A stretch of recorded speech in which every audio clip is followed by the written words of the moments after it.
रायगड जिल्ह्यातील खोपोली शहरात या पाताळगंगा नदीकिनारी सुंदर असं मठ म्हणजे श्री गगनगिरी महाराज यांचं मठ बघा. निसर्गाच्या सानिध्यात वसलेलं हे गगनगिरी महाराज यांचं हे मठ आहे. या मठाच्या या एरियामध्ये इथेही पार्किंगची व्यवस्था आहे. खोपोली स्टेशनपासून अवघ्या 1 किलोमीटर अंतरावर हे महाराजांचं मठ आहे. आपण आपल्या या 2 व्हीलर्सने दर्शनासाठी आलो आहे. आपले सगळे मित्रमंडळी आहेत आणि जर तुम्हाला इथे यायचं असेल खोपोली स्टेशनपासून 1 किलोमीटर जर चालत आलात तर 15 मिनटात, आणि जर तुम्ही ऑटो रिक्षाने येत असाल तर 20 रुपये प्रति व्यक्ती अशी शेअर रिक्षाची इथे व्यवस्था देखील आहे. हे बघा, ह्यावरती ज्या पर्वतरांगा आहेत या खंडाळ्याच्या पर्वतरांगा आहेत आणि ही पाताळगंगा नदी ह्या मठाच्या बाजूलाच लागून वाहते आहे. हा पूर्ण गगनगिरी महाराजांचा मठातील परिसर आहे आणि हा आपल्याला आता इथे आतमध्ये दर्शनासाठी जायचं आहे. तर हा जो गेट आहे बघा, या गेटवर लिहिण्यात आलेलं आहे ओम सिद्ध तपस्वी गगनगिरी महाराज पाताळगंगा तीर्थक्षेत्र. तर चला आता आतमध्ये जाऊन दर्शन घेऊया. नमस्कार मंडळी, मी आपला समीर कीर पुन्हा एकदा सगळ्यांचं सहर्ष स्वागत करत आहे आपल्या समीर कीर या यूट्यूब चॅनलमध्ये. आणि मंडळी, आज आपण आलो आहोत खोपोली, ते श्री स्वामी गगनगिरी महाराज यांच्या मठात, आणि तिथे आपण आज आसपासचा परिसर फिरणार आहे. तर आता आपण जराही वेळ न लावता या व्हिडिओला सुरुवात करूया. हे आहे श्री गगनगिरी महाराज यांचं आश्रम मठ हे आपल्याला इथे पाहायला मिळत आहे. आणि पहा इथे किती थंडगार वातावरण आणि किती शांतता एकाग्रता आहे. आणि मंडळी, आपल्याला श्री गगनगिरी महाराजांबद्दल सांगायचं तर हे मूळचे साताऱ्यातील पाटण या गावचे आणि ते पाटणकर या घराण्यातले होते. लहानपणीच त्यांच्या आईवडिलांना देवाज्ञा झाली आणि त्यानंतर त्यांनी आपलं पूर्ण आयुष्य देवासाठी अर्पण करावे, त्यासाठी त्यांनी पूर्ण भारतभर एकट्याने फिरत राहिले ते. आणि त्यानंतर सगळीकडे देवदर्शन करून त्यानंतर त्यांनी दीक्षा घेतली. दीक्षा घेतल्यानंतर ते खोपोली येथे त्यांचं आश्रम मठ आहे, तिथे ते तपस्या वगैरे करायचे. आणि नंतर वृद्धावस्थेत त्यांनी इथे नंतर समाधी देखील घेतली. आणि ते हेच आपल्याला पाहायला मिळत आहे. गगनगिरी महाराज मठ हे पूर्ण ह्या बाजूला जे आपल्याला दिसतंय यांचा हा परिसर आहे. आणि बाजूलाच त्यांच्या पाताळगंगा ही नदी देखील वाहते. सुंदर अशा ठिकाणी आहे, शांत एकदम वातावरण देखील एकदम शांत आहे. इथे भाविक मोठ्या संख्येने दर्शनाला येतात. तसेच इथे गुरुपौर्णिमा आणि दत्त जयंती मोठ्या उत्साहाने साजरी केली जाते आणि भाविकांची उपस्थिती देखील खूप मोठ्या प्रमाणात असते. आणि आताही पहा, इथे आपल्याला पाहायला मिळत आहे भाविकांनी किती लाईन लावलेली आहे. आणि इथे अन्नदान देखील केलं जातं. इथे अन्नदानाची जी कुपन आहे ती 20 रुपये आहे प्रति व्यक्ती. त्याप्रमाणे तुम्ही कुपन घेऊन 12च्या आरतीनंतर तुम्हाला महाप्रसादही दिला जातो. त्यामध्ये भक्तांना पोट भरून प्रसादही मिळतो आणि भाविक त्याचा चांगल्या प्रकारे लाभ घेतात. तर चला मंडळी, आता आपण हा परिसर फिरूया आणि तिथे काय काय आहे ते पाहूया. बघा मंडळी, या बाजूला आपल्याला भक्तनिवास बघा, भव्य असा भक्तनिवास पाहायला मिळतो. याची देखील भाविकांना चांगल्या प्रकारे सुविधा आहे. इथे मी आतमध्ये चौकशी केल्यावर कळलं की प्रति व्यक्ती 500 रुपये इथे आकारण्यात येतो आणि एका रूममध्ये 4 ते 5 माणसं राहतील एवढी व्यवस्था आहे. आणि त्यामध्ये तुम्हाला 2 टाईमचं जेवण आणि 1 टाईमचा नाश्ता ह्या भक्त निवासामध्ये आपल्याला भक्तांसाठी देण्यात येतो. ज्या वेळेपासून तुम्ही येत आहे त्या वेळेपासून 24 तास असे पर पर्सन 500 रुपये इथे भक्त निवासाची व्यवस्था आहे. तसेच मंडळी या बाजूला मोफत वैद्यकीय सर्वोपचार केंद्र आहे. तिथे मोफत वैद्यकीय भक्तांसाठी उपचार वगैरे इथे केले जातात. भक्त त्याचाही लाभ घेऊ शकतात. मंडळी आता आपण जे स्वामी तपस्या करायला बसायचे त्या गुहेच्या दिशेने आपण आता जात आहोत. आणि बघा किती शांत असं वातावरण आहे इथे. आणि इथे स्वच्छता पण देखील बघा किती नीटनेटके प्रकारे केलेली आहे. आणि इथे तसेच इथे स्वच्छतागृह पुरुषांसाठी, त्या बाजूला स्त्रियांसाठी याची देखील व्यवस्था आहे. बघा मस्त असा हा रस्ता आहे.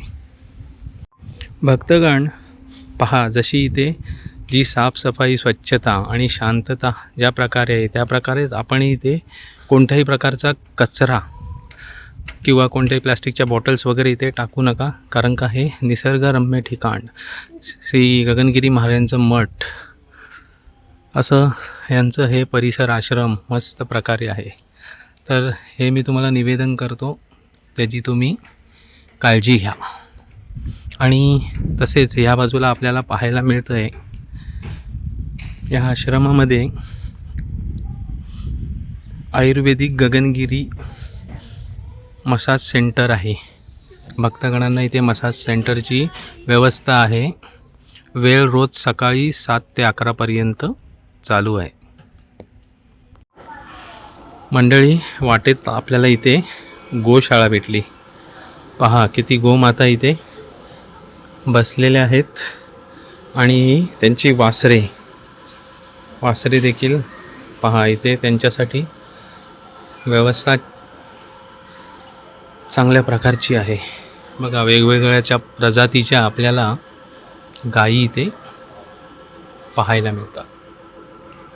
आता आपण वरती गुहेचे दर्शन करण्यासाठी जात असताना वाटेत बघा हे आपल्याला केदारेश्वर शिवलिंग पाहायला मिळाले. जसं केदारनाथला जसं शिवलिंग आहे त्या प्रकारेच इथे देखील शिवलिंग आहे. आतमध्ये व्हिडिओ शूटिंगसाठी परवानगी नाही, तर आपल्याला इकडनंच आपल्याला दर्शन घेता येते. भक्त मंडळी आता आपण चाललो आहेत गुहा दर्शनासाठी. सकाळी 8 ते सायंकाळी 5 वाजेपर्यंत आपल्याला गुहा दर्शन करण्यात येतो आणि तेथून हा पुढे जायचा मार्ग आहे. आणि बघा कसा असं हे आपण डोंगरावर अशा वळणाच्या रस्त्याने आपण इथे वरती गुहेत जाणार आहे. तर चला पाहूया कशा प्रकारे आहे हा रस्ता. मंडळी हा डोंगर रस्ता आहे आणि बघा या सगळ्या डोंगर पर्वतरांगा आहेत, या सगळ्या खंडाळ्याच्या पर्वतरांगा आहेत. आणि बघा या डोंगरातली डोंगरावरची झाडे आहेत ती सगळी सुकलेली आहेत, परंतु त्यांच्यात जीव आहे. जसा पाऊस होईल तशी पूर्ण परत हिरवीगार होणार. आणि हे पहा भक्तांना गुहेत दर्शनासाठी स्वामी जिथे तपस्या करायची त्या ठिकाणी जाण्यासाठी हा डोंगराला वर जायला जो रस्ता आहे तिथे ह्या गोंडपाटांच्या पायघड्या घातलेल्या आहेत पूर्ण वरपर्यंत. हे बघा इकडनं असा हा रस्ता असा जाणार आणि हे इथे वरती ही गुहा आहे, तिथे आपल्याला महाराज तपस्या करायला बसायचे, तिथे आपल्याला जाऊन दर्शन घ्यायचे.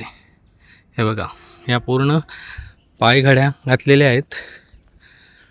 त्यांनी एक चांगलं असं होतं की एवढं ऊन आहे, गरमी आहे, पण इथून चालायला सोयीस्कर होतं. याबद्दल आपलं धन्यवाद. हा रस्ता जो आहे खूप वळणाचा तर आहेच, पण खूप उंचवटा असा आहे चढायला वरती. तर मला एक सांगायचं आहे, जर आपल्याला आपण इथे जर येत असाल आणि जर वयस्कर व्यक्ती आपल्याबरोबर असतील तर त्यांना कृपा करून खालीच बसवावे, कारण का त्यांना इथे वर चढण्यासाठी खूप त्रास होऊ शकतो. पहा हा रस्ता किती अवघड वळणाचा आहे. आपण आता वरती गुहेजवळ पोचलेलो आहोत. इथे एक संपूर्ण मौन, गुहेत शांतता ठेवायची. माझ्या बोलण्याच्या आवाजावरून तुम्हाला कळलंच असेल की इथे डोंगरावर यायला किती दम लागला असेल ते. तर आता आपण इथे एकदम तशी शांतता आहे ती भंग न करता आपल्याला वरती जायचं आहे. कारण ही जागा आहे जिथे गगनगिरी महाराज तपस्या करायचे. त्याप्रमाणे आपल्यालाच इथे शांतता बाळगायची आहे. भक्तांसाठी इथे थंडगार पाण्याचे मटके भरलेले आहेत, त्यांनी तुम्ही पाण्याचा लाभ घेऊ शकता. तसेच इथे ही गुहा आहे, तिथे आपल्याला शांत प्रकारे राहायचं आहे. जप ध्यान करण्याची गुहा आहे जिथे स्वामी तपस्या करायचे. आता आपण गुहेत आलो आहेत, शांतता ठेवायची आहे. बघा, श्री गगनगिरी महाराज की जय.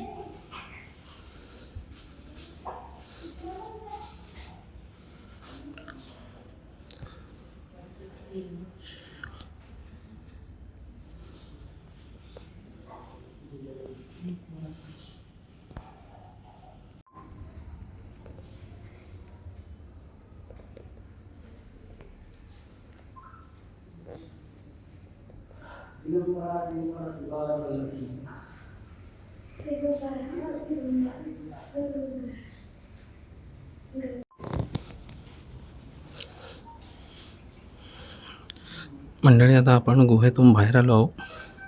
आता या डोंगरावरून आपल्याला पूर्ण हे आश्रम पाहायला मिळत आहे आणि हे पूर्ण आपल्याला दिसतोय तो खोपोली शहर.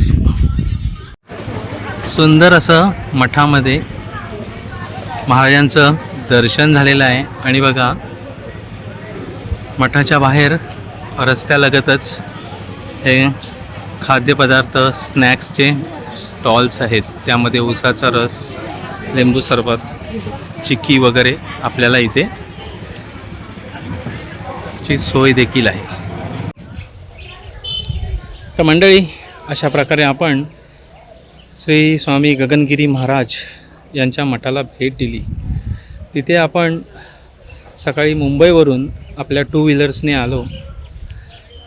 80 ते 90 किलोमीटर आहे, पण बाईकने आलो काय एवढा उन्हाचा त्रास नाही.